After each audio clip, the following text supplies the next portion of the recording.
we have lots of people waiting to ask you questions. So Yeah. Aditi and Tanuteji, what we'll do is we'll open the floor now for people to No, come on I and have one very important question. In fact, this is the second part of the question that I asked. Okay. How do you keep your team intact for delivering all such services? I mean, when we people are sitting at home and still scared, your team is delivering all the groceries to home, and then that again the team who is sitting at home providing such kind of support day and night. How did you make your team so intact during this duration? I mean, when we are working remotely, every now and then I keep on hearing from the people that I'm experiencing a productivity loss, a Hmm. disciplinary loss. I mean, a number of reasons are there where we are not able to work with the 100% of productivity. How did you manage that, even on the grounds and at the home? I think that's true because this thing when this thing happened and this is something serious. It's not like World War where some Yeah, human man yeah, if one human is shooting another human. It's like something we are dealing with invisible like enemy. It can kill anyone. Like as an entrepreneur, like in inside, it's a very scary for me also because I know like hundreds of people are exposed outside. They're working, but like we when we assembled the team and we said very clearly that it happens once in a lifetime. So whatever the world is seeing, like not like there are 7 billion plus people on this planet, and not a single person has seen such kind of a scenario in the whole lifetime. So everyone is going to behave in a very new manner, and we need to adjust with the reality. And sometimes what happens, like you don't work for people and you work for a cause. And in Shop Kirana, this is a very beautiful thing that people work for a cause and they understand that we are working for a vision. Earlier, our vision was like working with retailers, empowering retailers, and all of a sudden, we shifted the vision and we said, we want to work for the country. I mean, we might want to work for the city, we want to work. So it's kind of like war. And it's not like giving a rosy picture. We were very blunt when we said this thing and we said, this is really a war. And we feel that we are a soldier and there is not a single one person who can ask us to work, but still we are like ready to work. And people, if they want to like go out, they want to leave the organization, they can leave. But if you are the part of the organization, no matter if you want or not, you need to work. You have an option to leave it, but not a single person left the organization. I think as a human being, people want a bigger cause than their life to fight for. And if they have that kind of like challenge, they really step forward. And when they step forward and when they see other people are also stepping forward, and they really feel that this is really like a war. And when we said it's a war, and when we said that we need to behave like a soldier, and we also told why we need to behave like a soldier because earlier we were working maybe for 7 hours. Today we might need to work for 18 hours. So war के अंदर आपकी luxury खींची जाती है. So we might need to go with a like mental issues. We might need to go with a financial issue. We might need to go with a health issue. Like people are stuck up at home. Like they are very like extremely like frustrated. Like they are sitting at the like the family. They're arguing. Like we don't have a habit to sit at home for like 24/7 for Mhm. 2 months.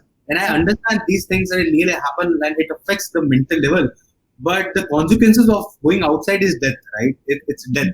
So I believe that when you see like okay like what are my options are, I'm very much fine in going with the struggle phase, and I'm very much fine for my people also to go with such kind of like phases of such kind of mood swing and everything because the other part is death, right? So you can still survive this phase, and like I believe like people have the cause to work for, they really go out and they figure out that they are into a cause because we told them that we come into the Essential Service Act of 1952, and according to that act, government can ask me to if I am an essential worker because I am like dealing into grocery, which comes into essential.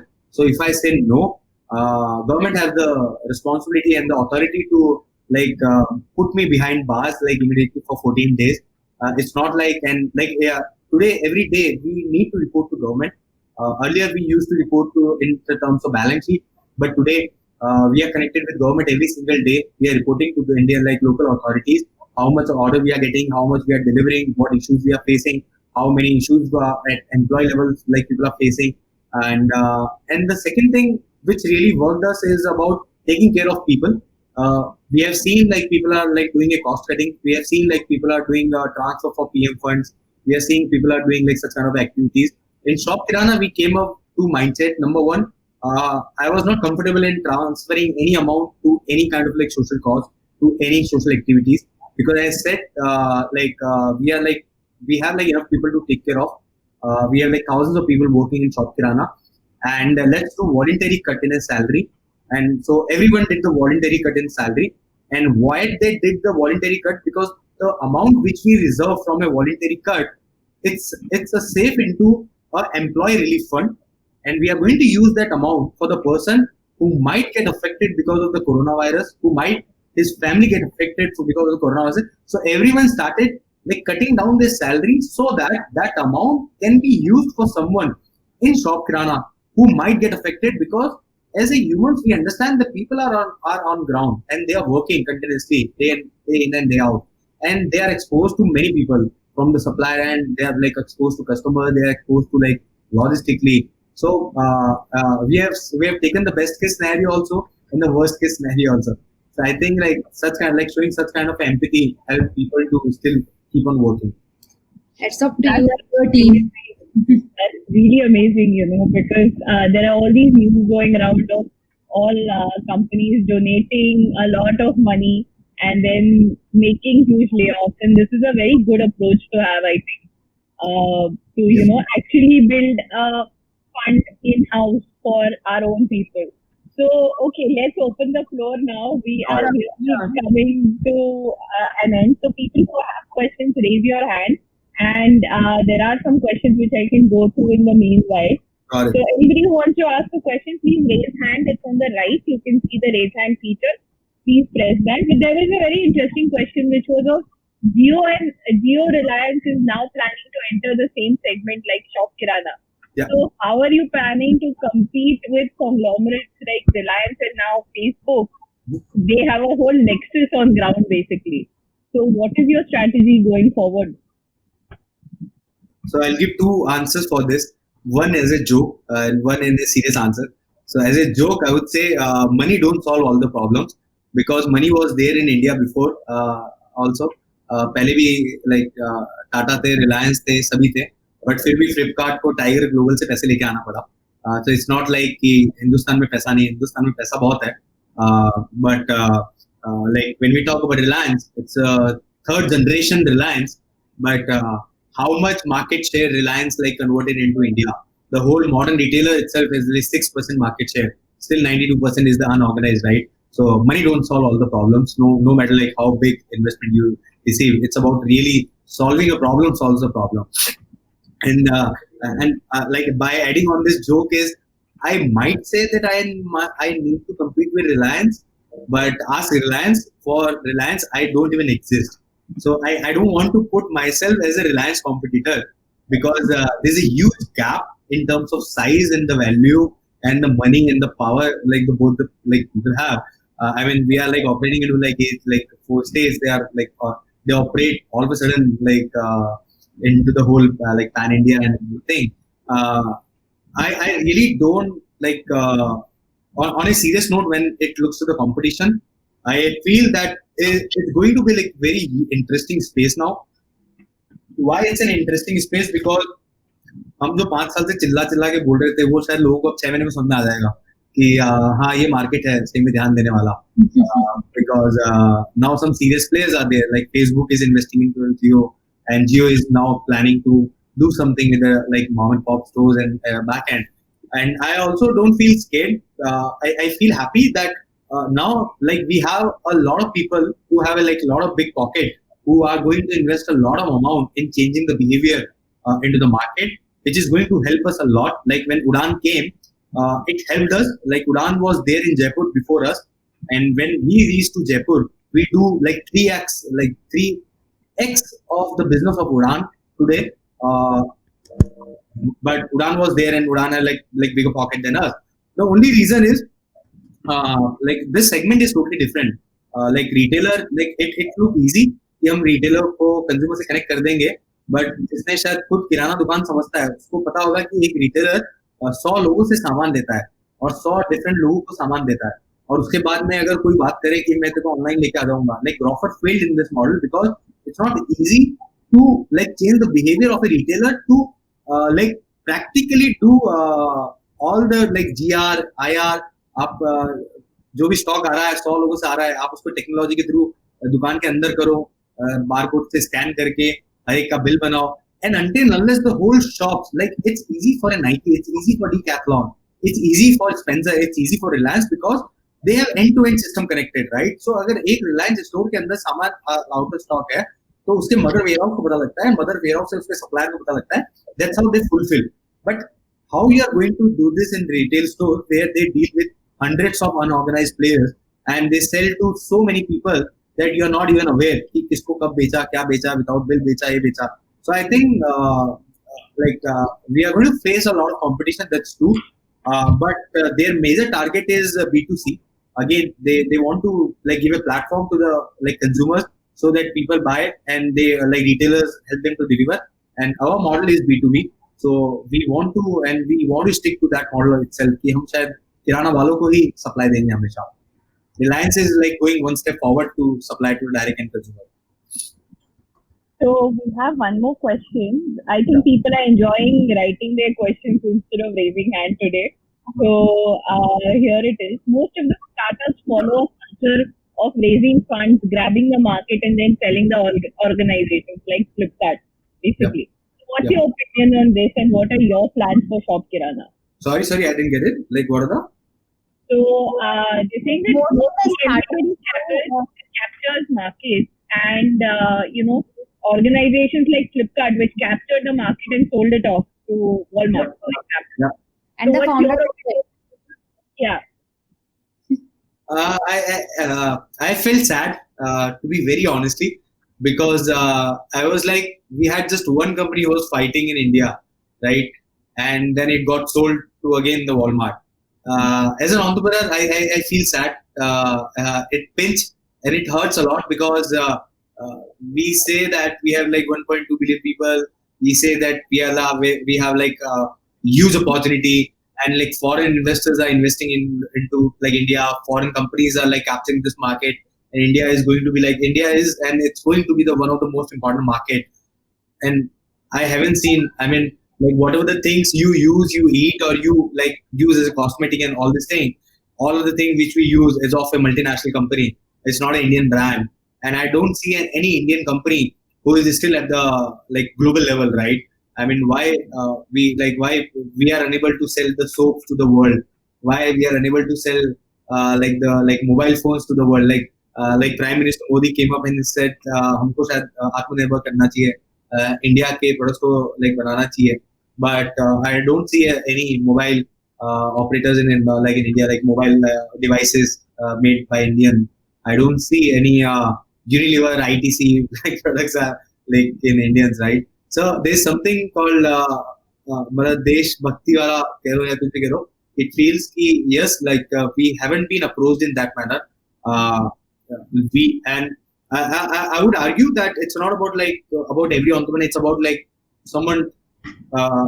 It's about like what options they had and like what they wanted to do.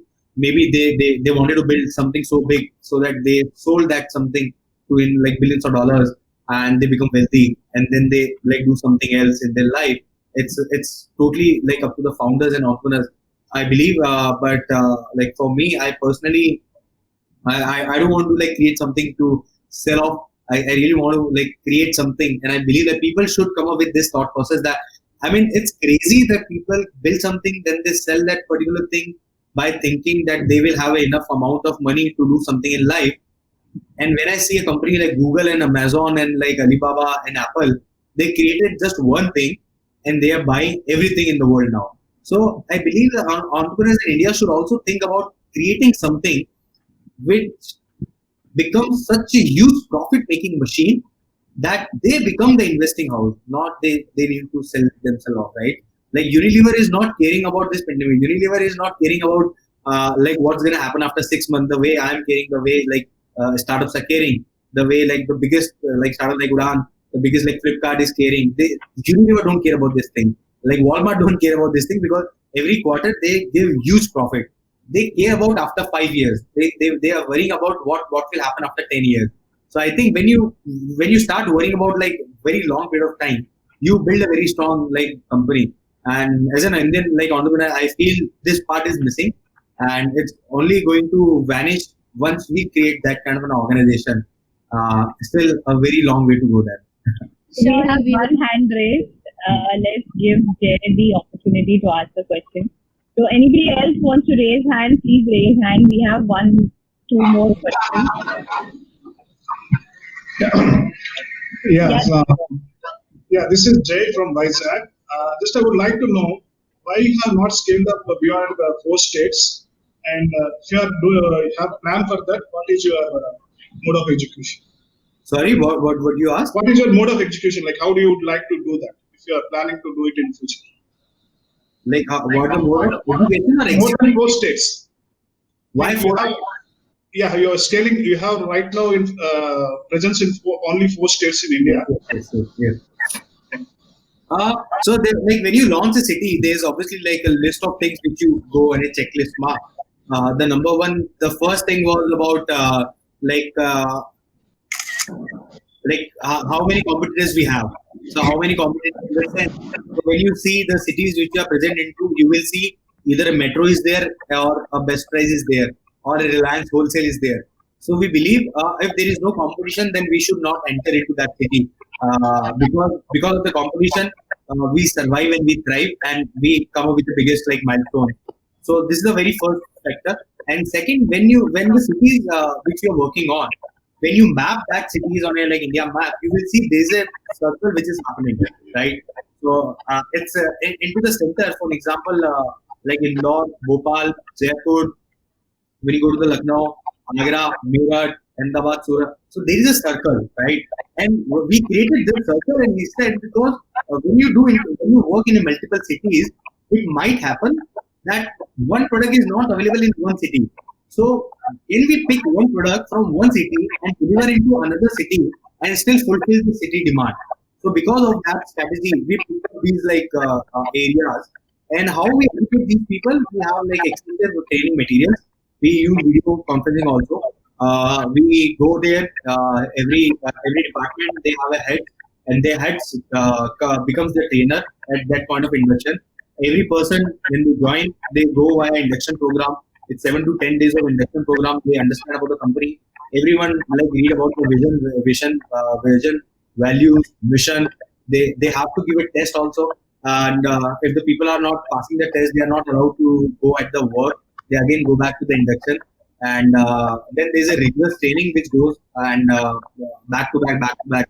And I've been very fortunate enough to be working with very professional people because I haven't seen this in a lot of startups, like 5 years old startup, that they do so much of process system driven organization. So we are a very system process driven organization. Like मेरे घर में भी कभी भी किराना ऐसे नहीं आया, like because like in last 5 years I have never I have never like get delivered a grocery at my place, like never, because I'm a B2B company. I mean, I can go, I can like pick the product from my warehouse. No one can ask me question. It's me who started the organization. But I think from the very first day, we wanted to build a company on a system and processes, and that's what we teach people. That no one is about the system process. Not even the founders are about the system and process of the organization. And that's all I do learn. And once you create that system and processes, it becomes very easy to onboard people. It becomes very easy to train people because it becomes the blueprint. And when once you have the blueprint, it becomes very super easy to like achieve the number. Okay, great. That's great. I wish you all the best. You have a very good vision, and the way that you've been answering your questions, it's wonderful. It's wonderful talking to you. All the best. Thank you, yeah. Thank you for that. Thank you. You're on mute, Akansha. We can only like lip read you. Sorry. So we have Yeah, questions now only. we have two last questions basically. Okay. So we have tried to provide the mic to the next person. Let's see. Himanshu. Ritik and Himanshu are waiting. So we're not able to do it to Ritik. But Ritik, please request again. We are giving the mic to Himanshu right now. I can answer like 7-8 questions in a one word also. I am seeing like questions and I feel like many questions I can answer like in 1 or 2 words and I can quickly finish like in 45 seconds I can quickly finish 7 questions. And Right. it's like, Himanshu is here. So, Hi, my Evan. question is that, hi. So, what are the main challenges you have faced to organize the most unorganized sector, that is the grocery sector? The technical and the fundamental challenges. Yeah, the biggest challenge is to convince people because we are dealing with the most non-tech savvy people of our country who runs the whole shop without using a calculator. And then some guy in a coat pant comes up and say that they are going to change their life by using a mobile application. It looks a very shitty idea at the very first time. And but until unless you really go there, you convince them, you pitch them 5 times back to back, and until they really use the service and they use like 5 or 10 times, and when they realize that they are really saving a lot of time in their life, and that's how they adopt. So biggest challenge is really to bring these people online. Apart from that, there's like obviously there are like millions of challenges I can come up, but this is the biggest challenge. So once a person comes online, a lot of things can happen.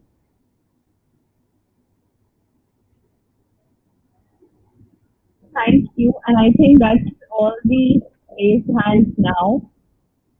So I guess the time is also up now. yeah, I think we're nearly done. I think So I would like to yeah, ask you one final closer question. Like these days, we see a lot of entrepreneurs having ideas, but they have a lot of doubts in their mind. Like without raising fund, I cannot grow. I cannot grow from tier to city. How to find the right mentors, and if the ecosystem is not there, I cannot start up. So, what is this one piece of advice that you would like to give to the budding entrepreneurs? How they can reach where you are today? So like if you want to reach where I am today, like forget funding from your mind. Because before starting, if you want to raise investment, I would say like don't even try to start. Because like raising investment is one of the thing which you need to do in a company. It's not the only thing, and like no one is going to believe in your idea until unless you show some numbers. Because a lot of entrepreneurs like me also pitch thousands of like investors every single day. It might look like that we have achieved something, but to be very honestly, we haven't like achieved the 1% what we want to really achieve. Raising investment is not the celebration. It's kind of like not the good thing. Like ask the real true like bred entrepreneur, they will say that like you raise investment, so it makes them sad because you are selling your own equity by and why you are selling your own equity, because as an entrepreneur you are unable to figure out how your company is earning profit.